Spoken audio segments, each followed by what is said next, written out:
that I'm about to tell you guys today.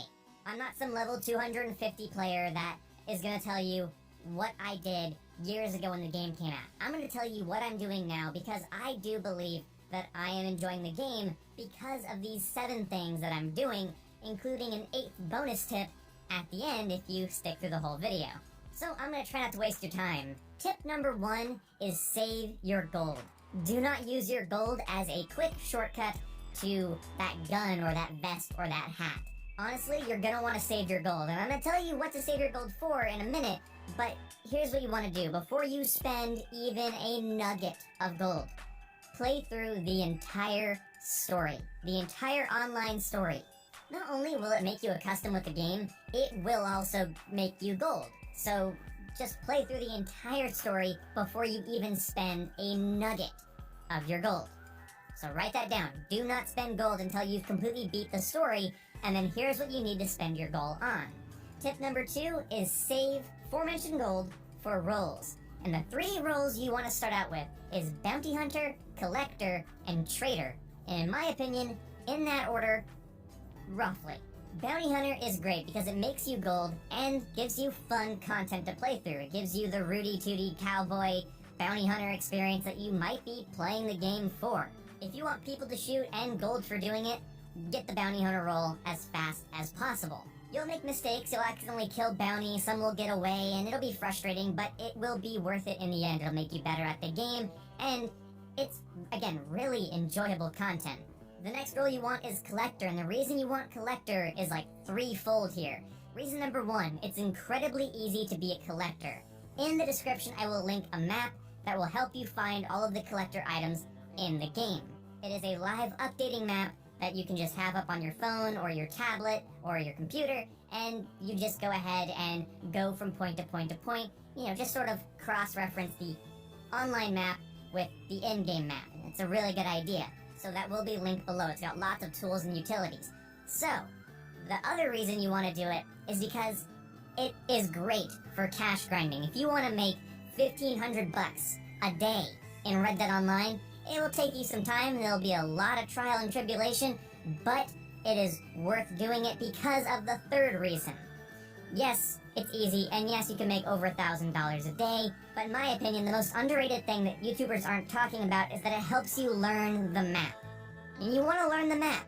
You want to know where the cellars are, where the bunkers are, where the trenches are, where the battlefield is, where whatever it might be, you want to know where it is. A lot of times, the collector role will show you areas, little subtle areas you didn't know existed, or big set-piece areas that you might have to frequent later in legendary bounties and the sort. So you are going to want to do this because it'll make you learn the game. It forces you to learn the game because not only are you going to be exploring and getting cash for it easily, you are also going to get ambushed by NPCs. Certain characters are going to need rides into town, and certain dogs might lead you into a mugging. That kind of stuff happens dynamically, especially when you're just taking long horse rides. So, try to hold off on the fast travel posts for the most part, and just pull up the other map that I linked in the description, and go from collector point to collector point. Easy, cash grind, helps you learn the map and the game. It's great. The next thing is Trader. Go with Trader afterwards. It's a pretty self-explanatory role. I don't know enough about it to tell you exactly what to do with Trader, but I do know that it should be your 3rd role or your 2nd role, depending on what your order of operations are. Anyway, it's good for making money. It has its own rewards, and I do recommend it. Rule number 3, or tip number 3, is stock up always. Fill your downtime with hunting, picking, buying, and cooking. You want to have Horse Reviver. You want to have a health cure. You want to have meat, and you want to have seasonings for your meat. You take some time and go out into some woods, crouch around silently with your horse far away, and just shoot deer in the head, go skin them, take their meat. You want to go look for things like thyme, oregano, and mint. You're going to pick those, and you're going to want to make meals out of them because they will fortify your health core, your stamina core, your deadeye core. We're not so worried about selling the skins, which is more important when you have like the trader role and things like that. But for this rule, for being a beginner player, just stock up. You see 3 turkeys? Deadeye 3 turkeys and take their meats, and then cook them at your campfire. So, again, fill your downtime with hunting, picking, buying, and cooking. You don't want to go into a bounty hunter mission and realize, oh, my guns aren't clean, I don't have gun oil, I don't have any health cures, I don't have horse reviver, I don't have any food to fortify my cores. That will make the game a lot less fun. So always stock up and just understand that everything leads into something else. If you're spending time hunting, it'll pay off later. Sacrifice a little bit of fun in the present for a much smoother ride in the future. Unless you're like me and you find that sort of monotonous stuff in the game kind of fun, and I do. The next tip, step, and rule is loot everything. I mean every single stinking thing. If you see a cabin that looks like you can enter it and loot it. There'll be booze and food, cigars, cigarettes, maybe even a collector's item if you're in the collector role. It's really worth it to go to a homestead and loot it. Just loot houses, loot bodies. Bodies can have treasure maps on them. Those treasure maps can lead you to gold and cash.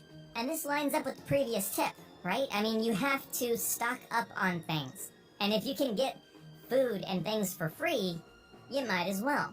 My next tip, number 5 here, is run defensive mode at all times to avoid nonsense, and don't be afraid to leave sessions. This sounds like pussy shit, and I'm really sorry. I've had a lot of good experiences in Red Dead Online with the majority of the real players that I pass on the road or I see in town. Most players don't want to mess with you because it's not like Grand Theft Auto 5 where anybody with a rocket launcher could be a griefer. You have to be a little bit more spendy and a little bit more well off to be a griefer in Red Dead, and it costs resources to be a griefer in Red Dead, so most people don't really want to do it. But running defensive mode is a massive deterrent for somebody to want to mess with you because they're going to have to put in twice the effort because they won't be able to lock onto you, they won't get aim assist on you, they won't be able to deadeye you. You are going to have so much extra health, it won't even be funny. I've had somebody throw dynamite at me while I was in defensive mode, and all it did was knock my character over. I ate some steak, and I was fine in like 2 seconds. It was not a big deal at all.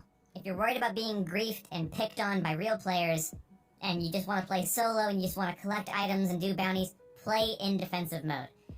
Other players might become creative to grief you, but again, that's a pretty big time sink and a resource sink if they really want to do that.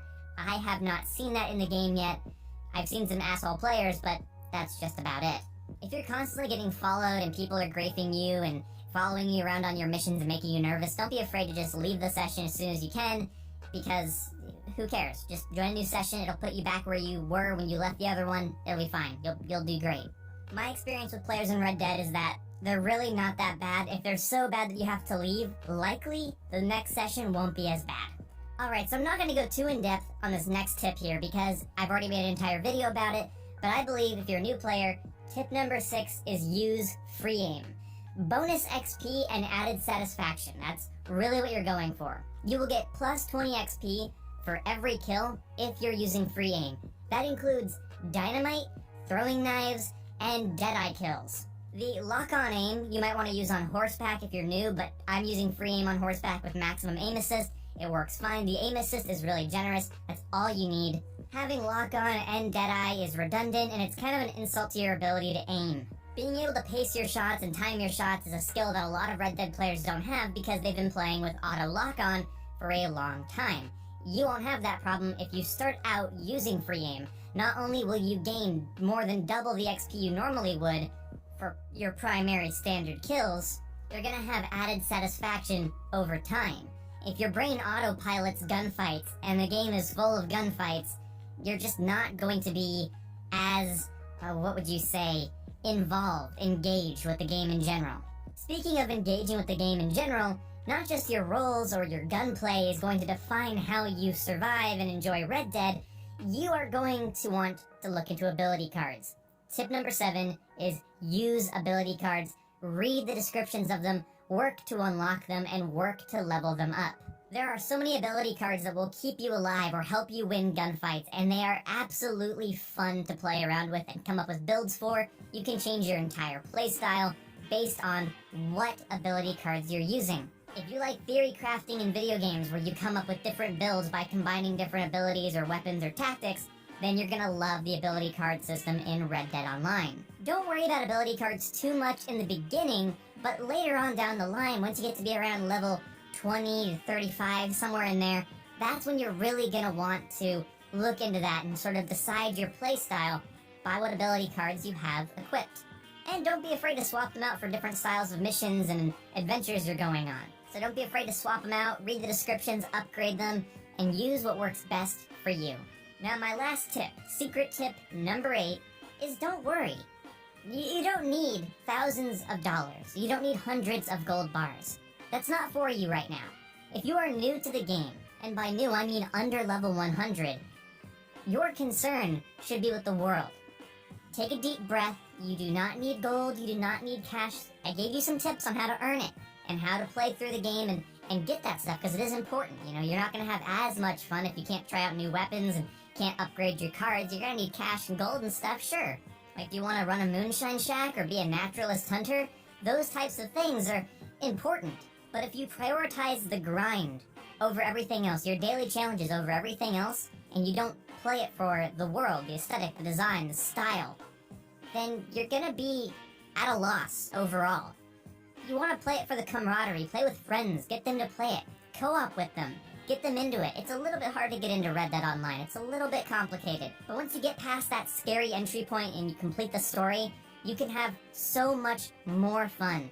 Coming up with different outfits, whether you want to look like a Pinkerton detective, or you want to look like a leather-clad bounty hunter, or a traditional ranch cowboy, or an Apache warrior. You can make yourself look like that. You can design yourself to be that. Roleplay, play the roles, take your time to craft and cook things. You do not need to maximize your dollar per hour. So many YouTubers on here make videos on how to maximize your dollar per hour. But Red Dead is not a game full of fancy cars and bazookas. I don't know why I said bazookas, but it's not full of things like that. It's full of experiences. And if you're not open to experiences, if you're not open to cooperation, if you're not open to roleplay, then Red Dead Online will be a shallow experience for you overall. If you sat through all 12 minutes of this, thank you guys so much. Comment beans in the comment section below with your comment, and I'll know you made it to this far, and I will see you when I see you. Goodbye.